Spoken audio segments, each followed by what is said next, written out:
Bienvenidos y bienvenidas. De uno de los actores de la Cámara de Diputados, conoceremos hoy los acontecimientos más recientes generados en ella y su repercusión en la institucionalidad democrática. Informamos también el curso de los principales acontecimientos globales y locales en esta, su revista de TV, Silvia en Perspectiva. Un honor contar con su sintonía.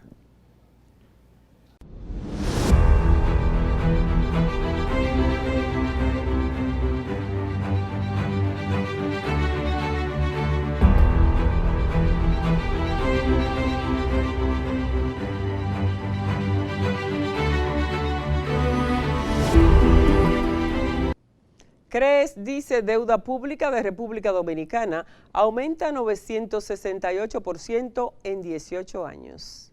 Desde el año 2000 al primer semestre del 2019, la deuda pública consolidada ha crecido en 968.2%, lo que quiere decir que se ha multiplicado casi por 10, de acuerdo con el análisis del Centro Regional de Estrategias Económicas Sostenibles, CREES, sobre evolución de la deuda pública de República Dominicana.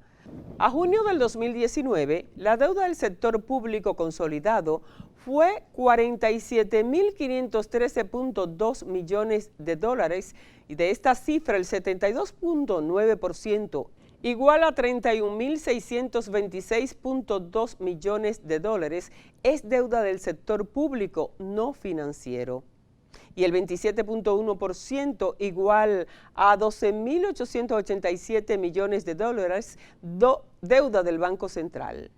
En 2000, la deuda pública del país era apenas de 4.447.9 millones, lo que implica que la deuda prácticamente se ha multiplicado por 10 a 18 años, según el análisis. Con relación al Producto Interno Bruto, la deuda del sector público consolidada es el 56.8% de esta cifra, del 41.4% es deuda del SPNF y el 15.4% deuda del Banco Central. La CREES explica que es común analizar la deuda como porcentaje del PIB, pero lo cierto es que la deuda no se paga con el PIB, sino con los ingresos del gobierno por medio de las recaudaciones de los impuestos. Esto nos lleva a realizar un análisis basado en cuánto está costando el gasto en intereses como proporción de los ingresos tributarios. La tendencia que lleva a la deuda no es saludable. Un incremento en el gasto en intereses independiente de la relación deuda-PIB coloca a todo el Estado en una situación en la cual es más difícil hacer frente a sus compromisos financieros, indica. De acuerdo con los datos de la CREES, el gasto en intereses de la deuda representa más del 23.5% de los ingresos tributarios del país a junio del 2019. Mientras el gasto en intereses del gobierno central y del Banco Central como porcentaje de los ingresos tributarios del gobierno central es de 30.5% en igual periodo. República Dominicana ocupa el cuarto lugar de América Latina con un 24.1% en la relación al pago de intereses con porcentaje de los ingresos tributarios, según datos de la Comisión Económica para América Latina y el Caribe, CEPAL. El país está detrás de Argentina, Brasil y Costa Rica, mientras el promedio en la región es de 15.8%. De acuerdo con el análisis de la CREES, el ritmo de endeudamiento del Estado Dominicano debe ser reducido de forma sostenible y la única forma de lograr este objetivo de política pública es reduciendo el ritmo de crecimiento del gasto público, que es la fuente de los déficits fiscales.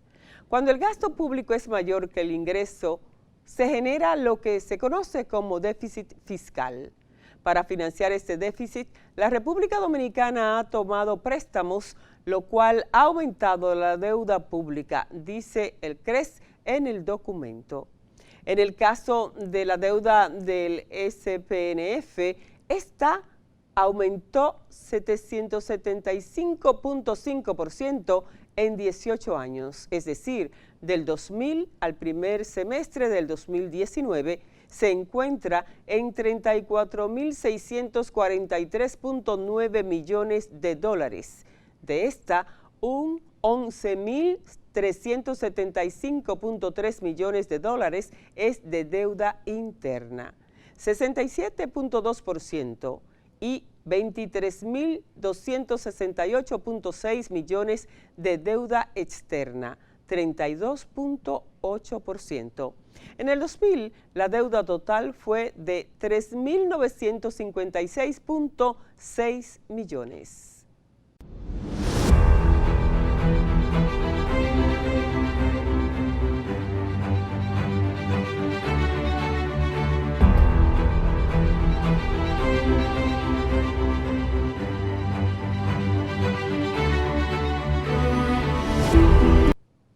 Nuestro invitado de hoy es el abogado y político Pedro Botello, diputado ante el Congreso Nacional. Es doctor en Derecho de la Universidad Central del Este, con maestría en Derecho Procesal Penal de la Universidad Autónoma de Santo Domingo y profesorado en Educación Básica de la Universidad Federico Enríquez y Carvajal. En materia de Derecho, posee además varios diplomados. Nos honra dialogar con él.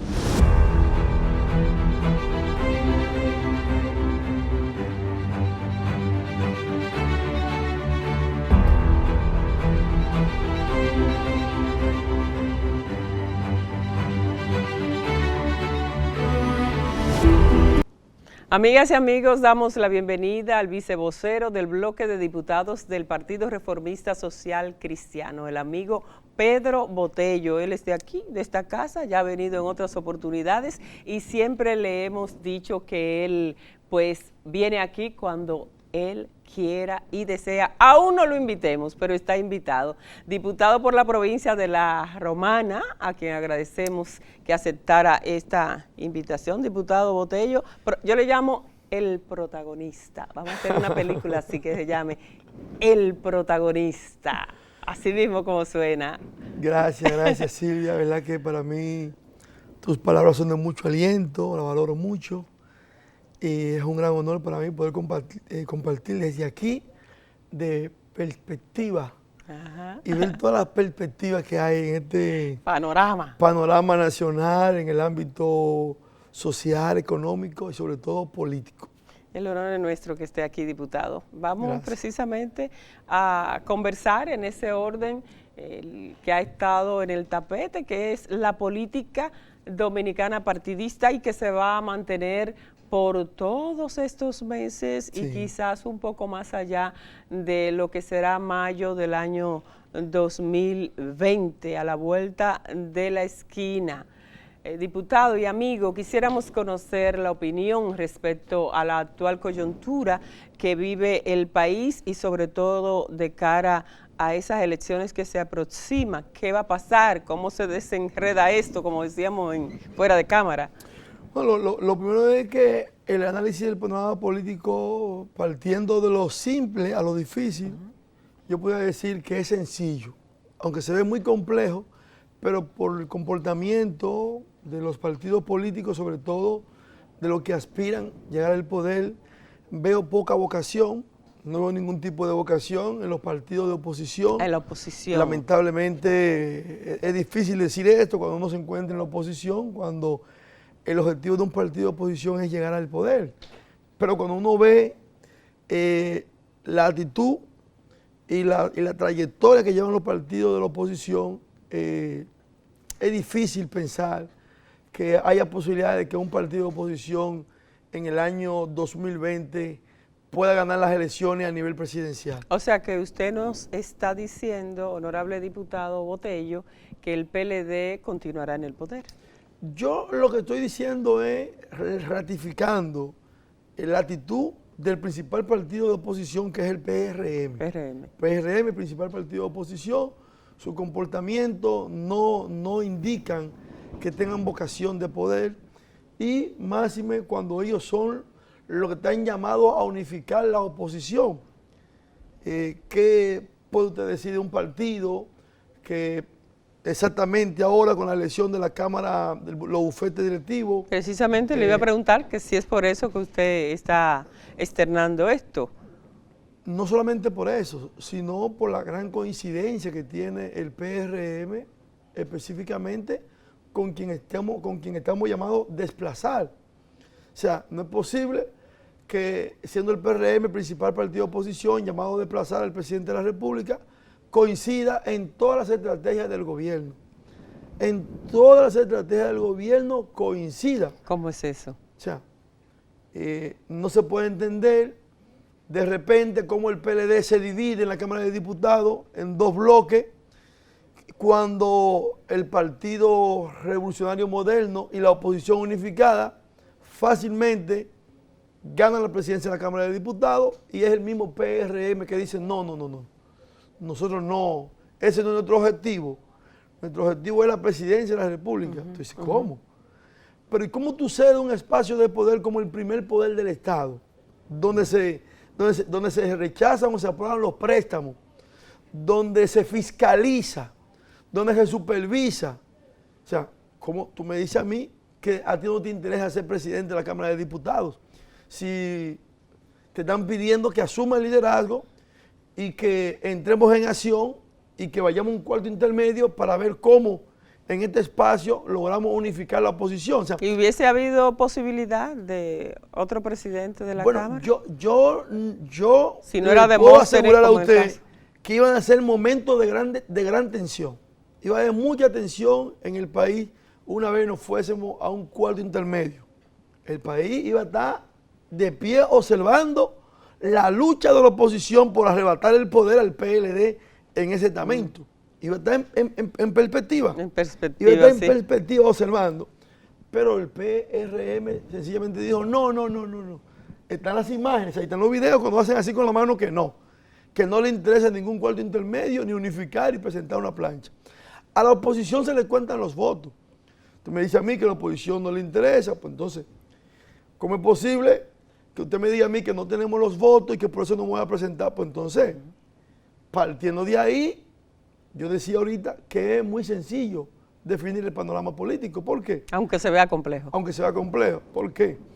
Porque si ellos dicen que no tienen mayoría de votos, es evidente que el día 6 de octubre, cuando se cuente en la convención del PRM que votaron 200,000 gente o 150,000 personas, y cuando cuenten que en el PLD votó 1,5 millones de gente, ¿qué va a pasar esto? ¿Qué va a decir? ya esas son las elecciones. No hay votos. Ya no hay que dar elecciones.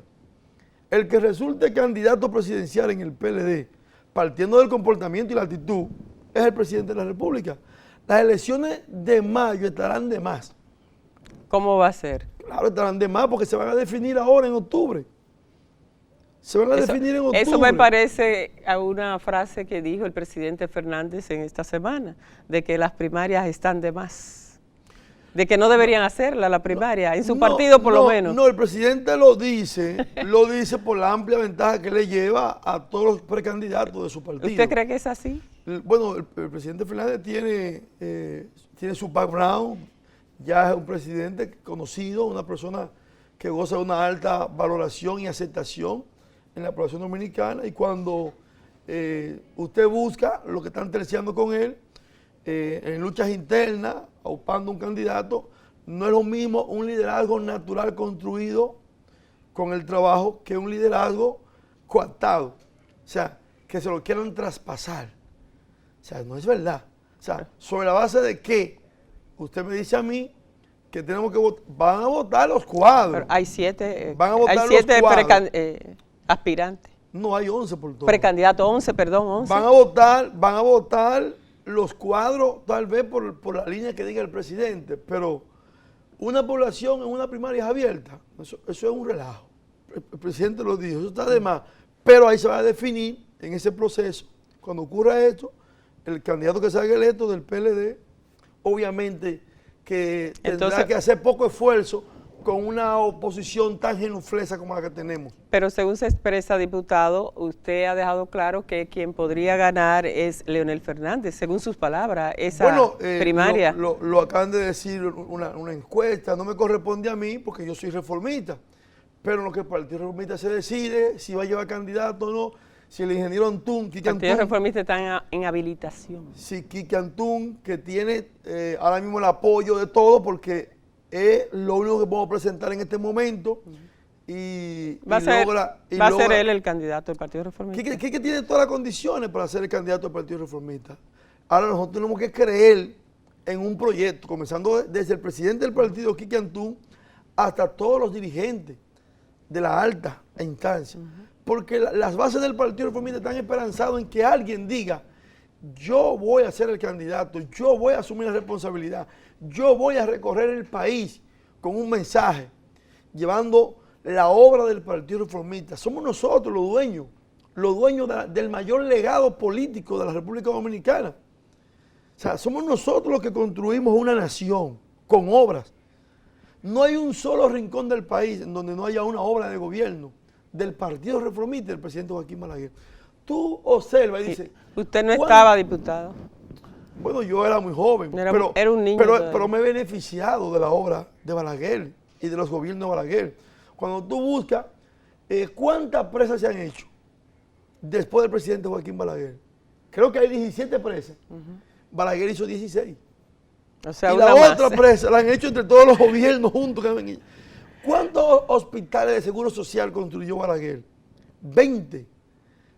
Con el ahorro de los propios asegurados, de los pensionados, con ese ahorro de ellos. Se hicieron 20 hospitales. Y cuando llega la nueva ley de reforma de seguridad social, ¿cuántos se han construido? Ni uno. Ni uno se ha construido. Es todo lo contrario. El Seguro Social ya está en la etapa de disolución. Sí, o sea, ya se crea otro organismo. Lo van a disolver en los próximos días. Pero han estado visto los anuncios del gobierno de varios hospitales y remozamientos. ¿Y qué beneficio tienen ellos? Ahora con esta nueva ley, que ya no es nueva. Fija, antes le daban los medicamentos, los atendían. Ahora ni le dan medicamentos, ni le dan... Aquí yo tengo gente en mi oficina, Silvia, que tienen 15 años que sometieron la pensión y le dicen: no, a usted le faltan 5 cotizaciones. Sí, yo he conocido casos también. He conocido en la casos. oficina mía yo tengo un plan que se llama Plan Social de Asistencia y Tramitación en Solicitud de Pensiones para Envejecientes. Pero, diputado Pedro, amigo... Ni siquiera Hurtado, mi amigo Hurtado Brugal, ¿sabe qué va a ocurrir ahora mismo con el seguro social? Con el seguro. Es una incertidumbre. Un poco incierto, o sea, ciertamente. Ni siquiera se le ha explicado qué van a hacer, a dónde van a ir. O sea, nosotros tenemos el mayor legado, la mayor obra de gobierno, lo tenemos nosotros. Y tú comienzas a buscar Sin embargo, diputado, en el 1996, cuando ocurre todo esto de aquel fraude que se anunció incluso en la comunidad, el llamado fraude, que fue el llamado fraude que dicen los reformistas, pero que la comunidad internacional declaró que se comprobó que hubo fraude aquí. Eso trajo como consecuencia los 2 años del doctor Balaguer, y entonces en el 96 entra el presidente Leonel Fernández, entra el PLD al poder.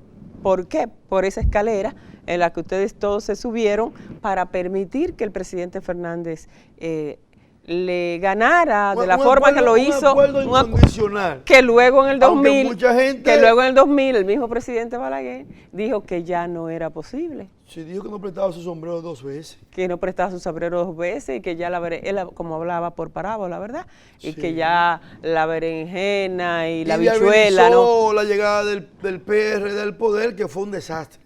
El gobierno del PRD un desastre. Sí, un desastre. ¿Cómo va a ser? Sí, también ahí surgieron todas estas leyes que son, todas estas leyes. En esto estamos de acuerdo, que fui de la que entendía que no debió reformarse para repostularse en ese momento porque las condiciones no eran más uno cumple, ¿verdad?, con el lineamiento partidario, pero las condiciones no estaban dadas para una repostulación en ese momento, por el problema económico que hubo con su amigo. De ese gobierno, porque el presidente Hipólito Mejía me de su guarda amigo, una alta eso le digo. y es mi amigo, y no es el objetivo atacar en este momento.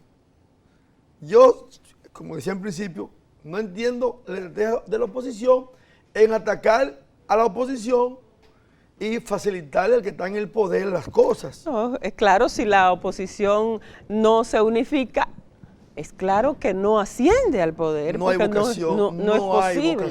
No es posible, pero quizá la estrategia que tienen los precandidatos del Partido Revolucionario Moderno los lleva a entender, diputado Botello, los lleva a entender que es un método para ellos llegar al poder, quizás. Vamos a ver hacia dónde lo conduce esa estrategia. Ahora, yo no creo que... ¿Y cuántos votaron del PRM ahora? 25. ¿De cuántos?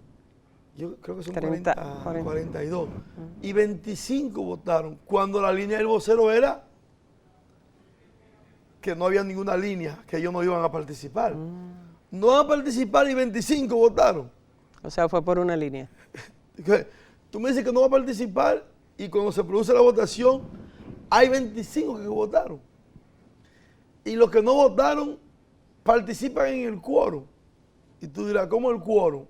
Cuando tú votas no, esos votos se cuentan, son negativos, pero se cuentan positivos. Sí, para el quórum. Para los fines de quórum. Eso es correcto. Eso hay que explicárselo a la gente. La gente, sí, es así. La gente no sabe que cuando tú votas no, es un voto negativo. Pero afirmativo para la conformación. Afirmativo para la conformación del quórum. Así es. Y los que aparecen ausentes, los que se ponen presentes y ni votan ni sí ni no. Ya afirmaron el quórum. El objetivo de eso es tumbar la votación. Ok. Es tumbar la votación para que se caiga la votación. Entonces tú te pones presente. A la gente hay que enseñarle que cuando uno se pone presente y no vota, está haciendo más que el que dice no. Es verdad. Claro, porque el que dice no es un voto afirmativo, aunque negativo, pero es afirmativo para conformar el quórum. Cuando te pones presente, la matrícula dice, están presentes. Sí, pero votos el voto es que determina. No son suficientes. Entonces, ahí cuando se produce, se queda sobre la mesa el proyecto. Diputado Pedro Botello, vamos a continuar conversando en unos breves segundos cuando retornemos de esta pausa.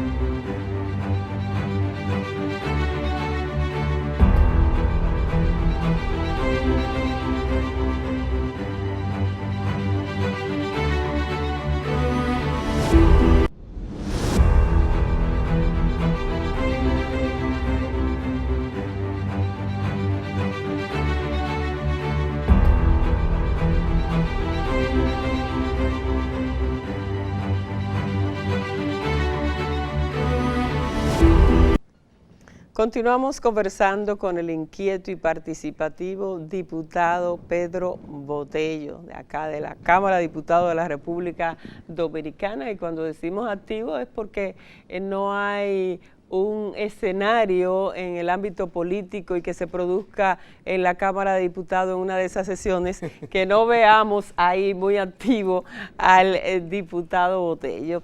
Que, mire, por 13 años se viene financiando el presupuesto de la nación con préstamos y ya el FMI dice que la deuda pública está aumentando considerablemente a pesar del fuerte crecimiento. Los directores solicitan mayores esfuerzos para mejorar la sostenibilidad de la deuda. ¿Cuál es su opinión, diputado?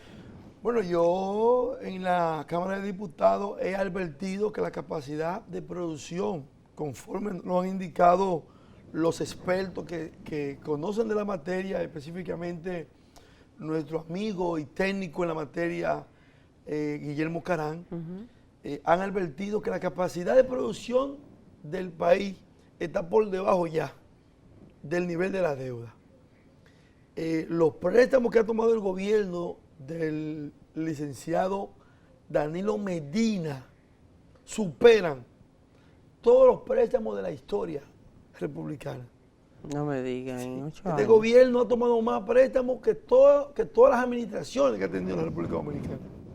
Y Obviamente, el presidente Joaquín Balaguer no tomaba préstamos, estamos hablando a partir del 96 para acá, porque Balaguer te construyó una república, pero la construyó fue con un cuaderno, con el ahorro interno. Balaguer tenía todo ahí, un cuadernito.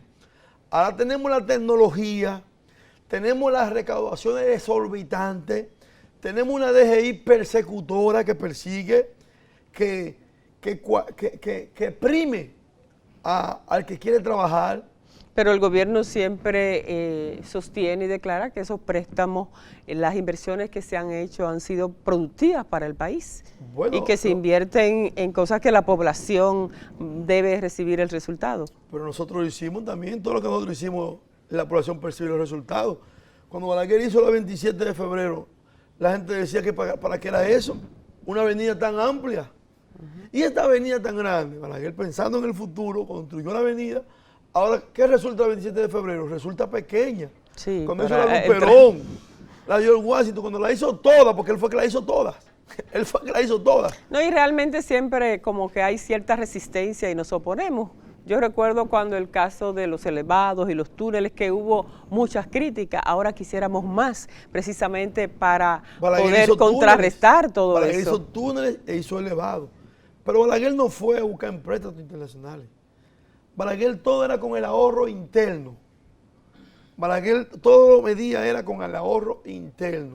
Diputado, En cambio, este gobierno todo lo que va a hacer, si va a hacer una verja, es con un préstamo. Todo lo que va a hacer este gobierno tiene que...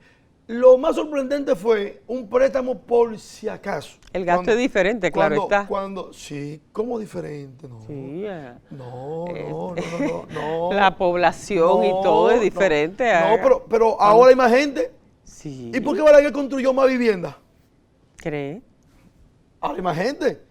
Pero Balaguer construyó más vivienda. Entonces se supone que si el gasto es diferente... Yo no tengo contabilizada la cantidad de viviendas de ambos gobiernos, pero... Yo puedo decirle ahora a este gobierno, la ciudad Juan Bosch, el Chulín, ¿cuál es más? Usted puede mirar el país por las 4 esquinas y Balaguer elevó todos los proyectos habitacionales, todos los multifamiliares, Sabica, el INVI, todo lo hizo Balaguer. El INVI lo hizo el PRD, el gobierno de Jorge Blanco. Pero las obras que inició Jorge Blanco las dejó todas en Zapata.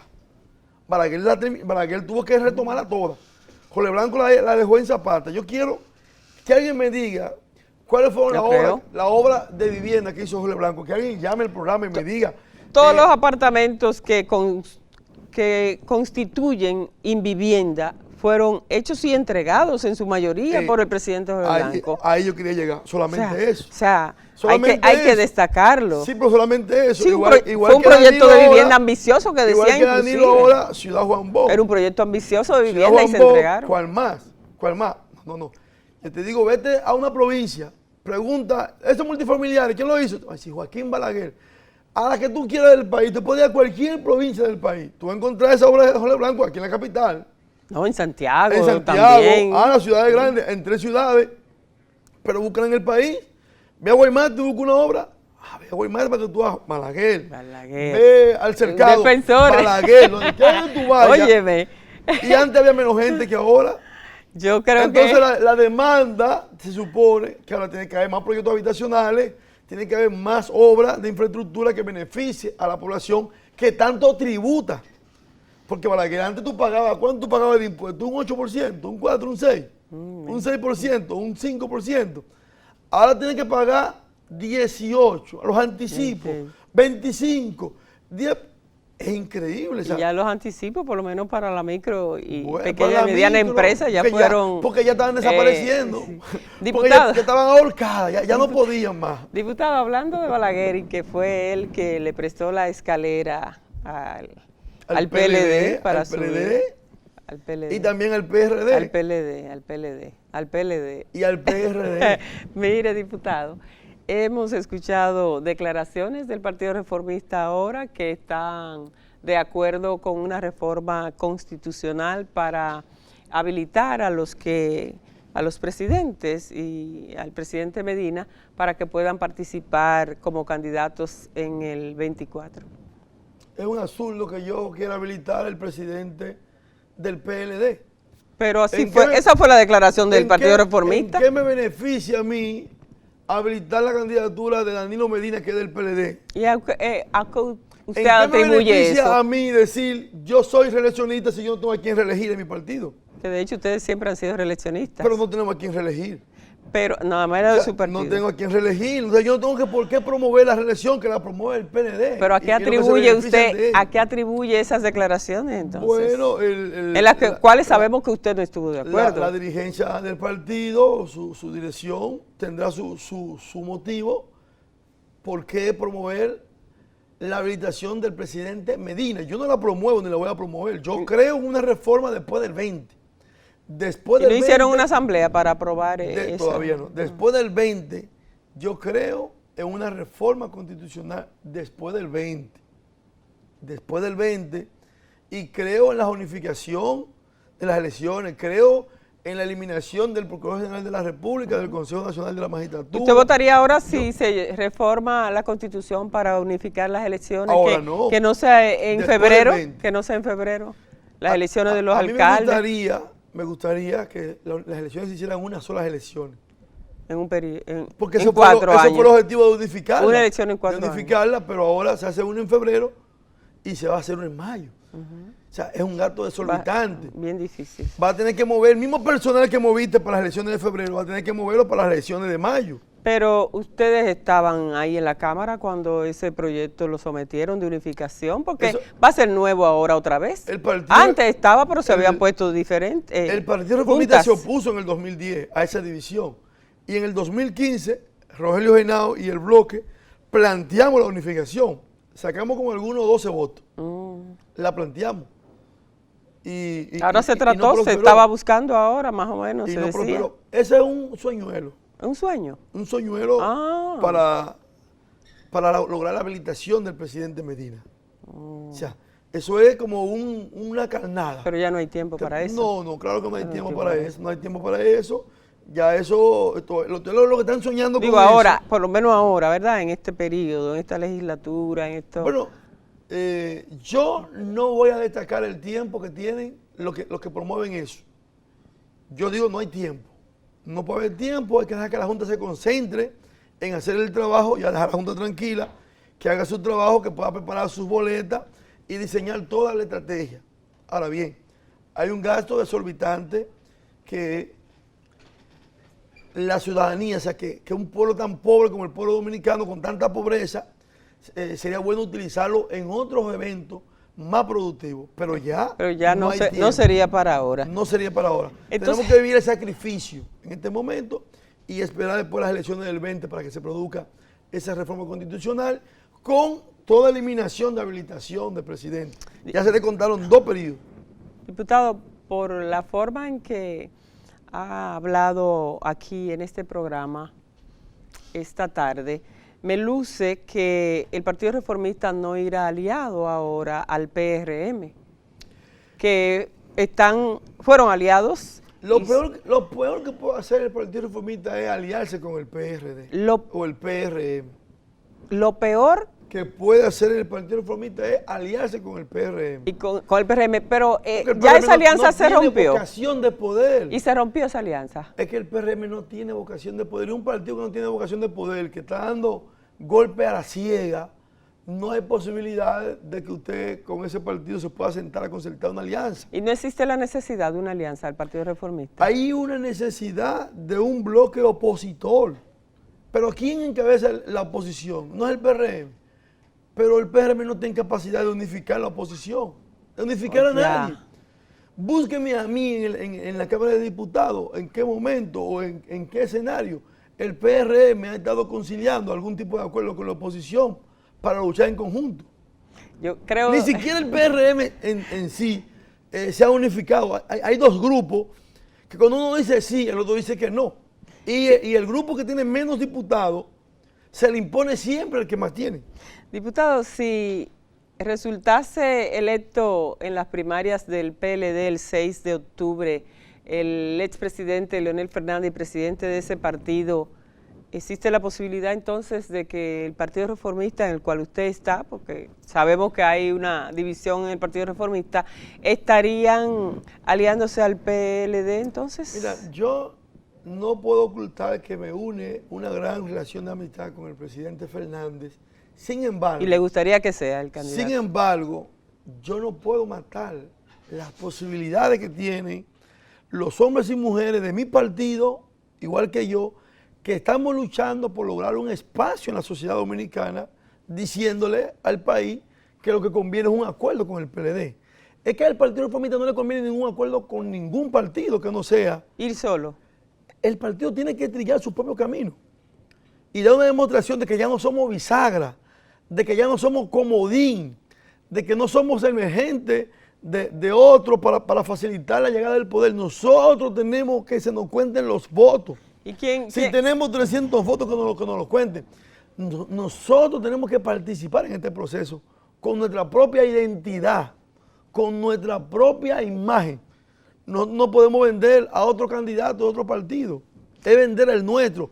Quique Antún, que asuma la responsabilidad, es para allá, pero que la asuma alguien en el partido, que asuma la candidatura y salir a las calles a vender ese proyecto, porque estoy seguro que con tantos reformistas que hay en el país, nosotros vamos a lograr un buen espacio de poder y nos vamos a convertir en una tercera vía electoral. Muy bien, diputado. Que será decisiva en la toma de decisión, en la escogencia del presidente en una segunda vuelta electoral. ¿Cree que habrá segunda vuelta?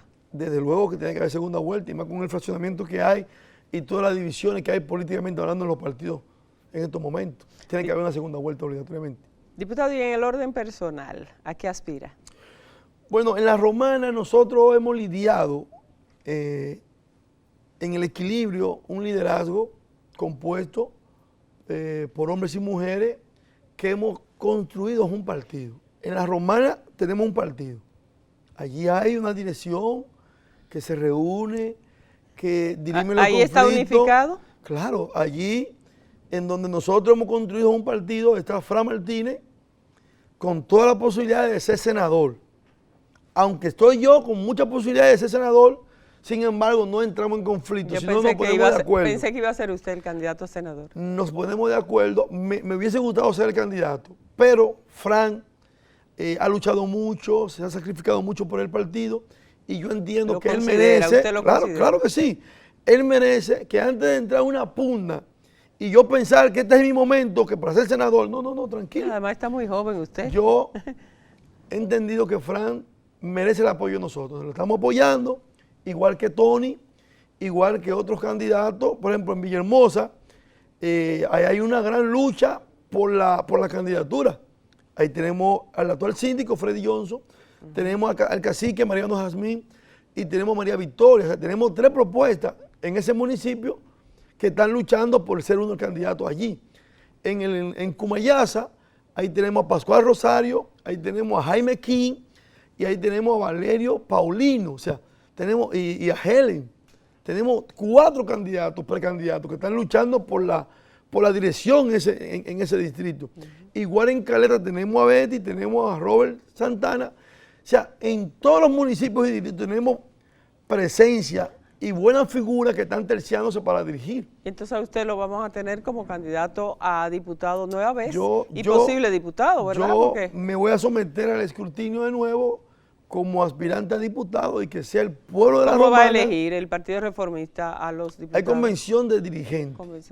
Una convención de dirigentes en donde van a votar los miembros del partido para determinar quiénes son los candidatos. Okay. Yo aspiro a ser uno de los 4 candidatos a diputados por la Romana. Y a ser el diputado, ¿verdad que sí? Por supuesto. Desde luego, ya luego entonces en las elecciones generales. Sí, en las generales, sí. Claro, porque ya va a estar electo en ese proceso de selección de su partido para ser el candidato. Desde aquí nosotros vamos Pero yo creo que en la Romana sacamos 2 diputados. ¿Qué cree? Y el senador, sí. ¿Cree?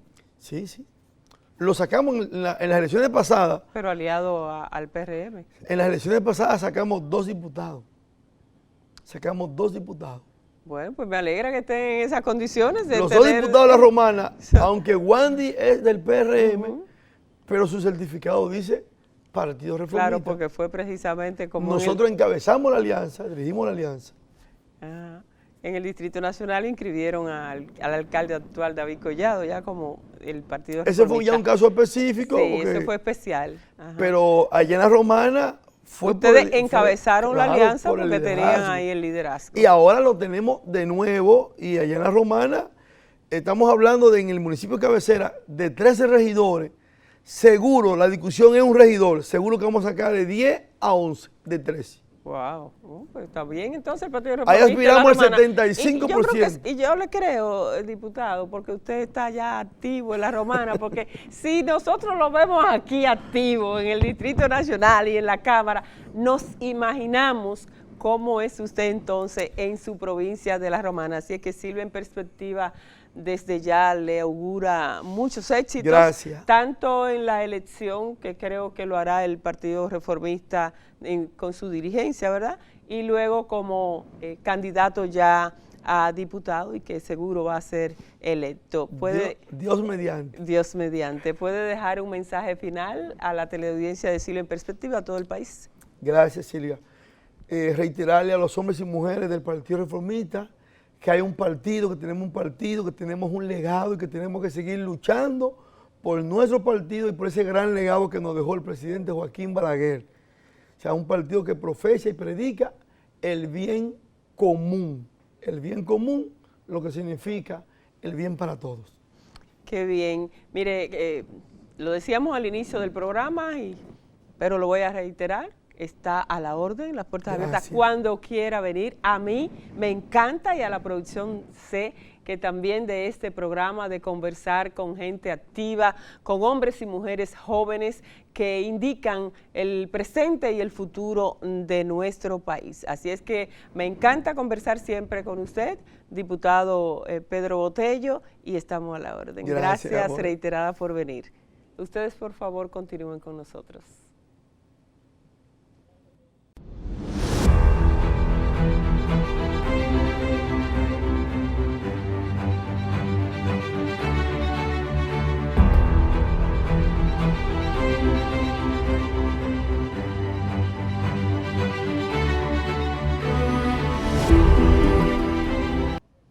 Antes de hacer la película Che, hicimos un trabajo de investigación durante 6 años, conociendo muchos puntos de vista, cuenta el reconocido actor puertorriqueño Benicio del Toro. Oscar al mejor actor de reparto en el 2001. ¿Cómo le ha marcado el personaje del Che? ¿Por qué solo ve sus películas cuando se están editando? ¿Cuál es la diferencia entre el cine de Hollywood y el resto? ¿Cuál es el mensaje de las películas que tratan el tema de las drogas? Véalo en entrevista. Benicio del Toro, 1.000.000 de gracias. Así se lo digo, 1.000.000 de gracias por la posibilidad de esta entrevista. Gracias a ti. Bueno, yo le decía que llevaba ya algún tiempo siguiendo los pasos en sus visitas a Cuba, al propio Festival de Cine, también al Festival de Jibara. Y eso muestra de alguna manera alguna relación estrecha con Cuba, ¿no? Y quería comenzar precisamente con esa pregunta, ¿cómo comienza esa relación con Cuba? ¿Cuáles son los lazos más fuertes que tiene con este país? Bueno, la relación con el país, con la historia, empezó con el trabajo de investigación sobre la película del Che que hicimos de Steven Soderbergh, que se hizo en el año 2008. Entonces, durante ese periodo de venir a hacer un trabajo de investigación, hicimos amistades con mucha gente que ya son familia, básicamente. Pero tal vez antes de eso, el interés por Cuba pues viene por el cine. Las obras de Titón, Tomás Gutiérrez Alea, las obras de Pastor Vega y otros directores, Fernando Pérez, y bueno, muchos directores cubanos, que yo ya había visto el trabajo de ellos y siempre tuve interés de conocer más de Cuba, de su gente del cine cubano. Benicio, hablando ahora de la película del Che, bueno, uno como cubano desde niño tiene información sobre el Che, fotografías del Che, videos sobre el Che, y déjeme decirle que aquí nos quedamos sumamente impresionados, entre ellos yo, porque ha sido la mejor interpretación de ese personaje, que es un personaje difícil. Se ha interpretado mucho en el cine y en la televisión, interpretaciones muy malas, interpretaciones buenas, pero la de usted, sin duda, es la mejor. ¿Cómo se preparó para ese personaje?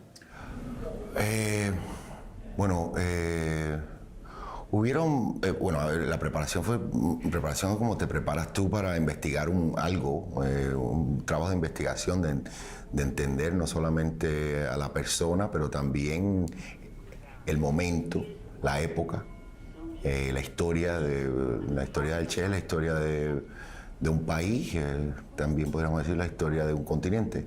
Entonces, pues esa es parte de la preparación. Pero recuerdo cuando estaba preparándome, recuerdo que estaba sentado con la esposa del Che, Aleida, y ella dijo, no importa si te pareces físicamente o no, lo que importa es que entender el ser humano, la persona del Che, que eso es lo importante. Eso yo creo que influyó mucho en la manera de interpretar el personaje, de interpretarlo como una persona de carne y hueso. No como un súper o como una persona de carne y hueso. Entonces ahí yo creo que eso añadió a sentirme que tenía que entenderlo y entonces digerir muchas de sus cosas para así entonces hacerla al frente de la cámara, pero como un ser humano. Pero una interpretación difícil, porque Che es una personalidad con gestualidades muy características. ¿No sintió miedo en algún momento? Sí. Hay grandes actores que sienten mucho miedo ante el personaje. Sí. No, porque estás haciendo la historia de un personaje que se conoce en muchos sitios mucho y en otros sitios no se conoce mucho, o se tiene otro tipo de idea de quién era él, ¿verdad? Entonces hubieron momentos en el que yo miraba así, ¿qué estoy haciendo? ¿Lo haré bien? Sí, hay mucha inseguridad. Pero teníamos un grupo no solamente de cineastas, de actores también, todos estaban muy envueltos en crear los personajes que rodeaban al personaje del Che. Había un interés por tratar de hacerlo lo más verdadero posible. Entonces eso me ayudó mucho ver a otros actores que estaban ahí presentes. Sin conocerlo personalmente, he notado que Benicio del Toro es una persona, ya no hablo de actor, una persona muy coherente y muy valiente, porque fíjese, una relación con Cuba, la posibilidad de interpretar al Che, un personaje muy querido pero muy odiado en determinados sectores. ¿Cómo enfrenta esas críticas o cómo enfrentó esas críticas? ¿Qué peso tiene para usted esas personas que supongo que lo hayan atacado tanto por la relación con Cuba como por el personaje del Che? Bueno, todo el mundo tiene yo creo que todo el mundo tiene la posibilidad de tener su opinión. Y esta es la opinión de los cineastas que estuvieron envueltos en el trabajo de investigación. O sea, nosotros no fuimos de un lado ni del otro, hicimos un trabajo de investigación de 6 años, de venir aquí a Cuba y estudiar y conocer, de viajar a todas partes. Estuvimos en Miami, estuvimos en Francia, en Bolivia, en muchos sitios, conociendo mucha gente de muchos puntos de vista del Che. Entonces hay que respetar los otros puntos de vista. Este es un punto de vista, yo creo que es el más estudiado hasta este momento, pues se harán otras películas del Che, pero nosotros hicimos un trabajo de investigación bien rígido. Entonces, yo respeto la opinión de todo el mundo, ¿verdad? Pero esta fue la interpretación que hicimos, y no es solo mía, es del grupo entero, de los escritores, del director, de los productores, del cuento del Che. Y nosotros conocimos gente que no lo querían mucho y otros que daban la vida por él. Y entonces hicimos ese balance y todo lo que está en la película es verdad. Benicio, ¿hasta qué punto el arte puede cambiar un poco la realidad? Es decir, el cine, por ejemplo, como expresión artística, puede cambiar la realidad. Usted ha hecho muchas películas de problemas sociales graves, por ejemplo, Sicario, el tema del narcotráfico. Supongo que uno a veces hace esas películas con la intención de ayudar a solucionar un problema, crear determinada conciencia. Mira, no sé, bueno, ahora uno siempre va evolucionando. Estamos evolucionando constantemente, ¿verdad? Entonces yo diría que ahora en este momento me hace esa pregunta y creo que tal vez las películas no cambien la sociedad como tal, pero las películas cambian películas. Hay películas que le dan fuerza a otras películas. Y yo creo que otras películas pueden apuntar y esa colectividad de otros cuentos que también se atrevan a dar otro punto de vista o a presentar situaciones en las cuales hay problemas. Yo creo que eso a lo mejor puede que influya algo en los gobiernos, vamos a decir. Pero yo diría que más que nada yo creo que las películas influyen en películas.